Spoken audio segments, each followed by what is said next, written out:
بگذار که سال 2022 هزار رحمت، بسیار سال خوب بود و سال 2023 بگذار که سالی باز از این به خوبتر شود.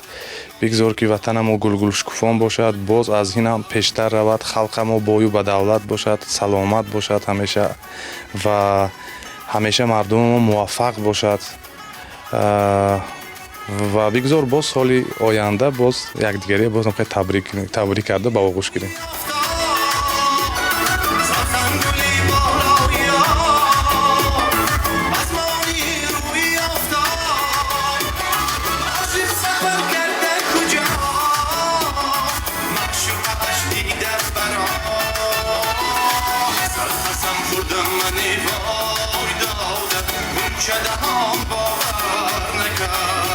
دارم بگذارین سال نوی میلادی بسیار یک سال نوی خوب باشد و سال آینده نیست برای همه ما سال پربرا رو خوب.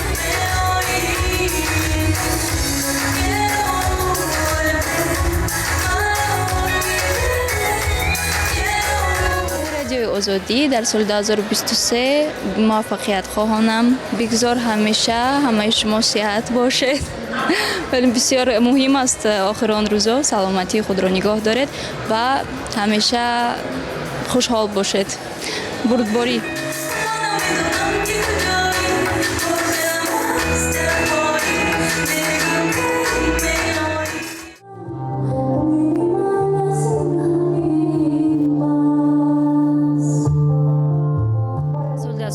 برای من بسیار هم سال خاطرمون بود، بسیار هم سال با برکت بود و در سال 2022 من خاطرهای بسیار نیک داشتم. علل خصوص یکی از سرودهای من قابل قبول مردم گشت. این سرود نام دارد لحظه های با تو بودم و تمنیات من در سال 2023 البته آمد سال نو میلادی است و جنبستی سال 2022 تمنیات دارم به کل مردم تاجیک صحتمندی و سربلندی و خانه آباد را.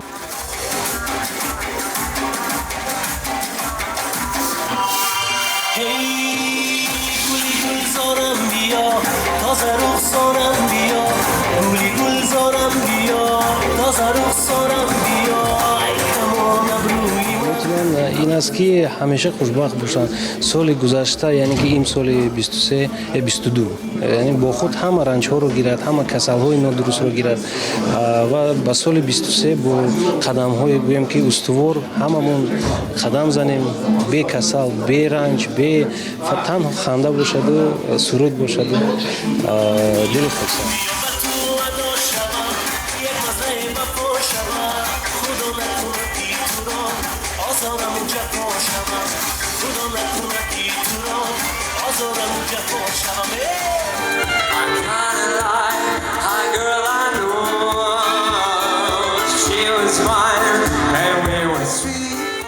با همه برای کار و تنیساتی خانواده خواهانم.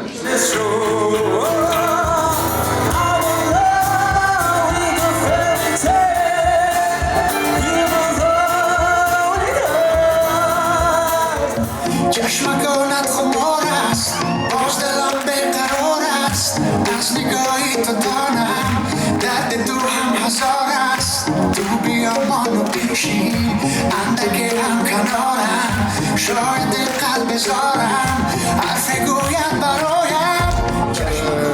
سال نوی میلادی برای همه خلق شریف تاجیکستان چیگم تمام خوشحالی زندگی رو تمنا دارم و چی مشکلی در این سال بود آرزو دارم که در سال نو همه رود و یعنی روزای خوشتر بیاین. برای همه تماشابینان و برای همه مخلصانم من صحت و سلامتی رو آرزومندم چون که سلامتی از همه اساس است.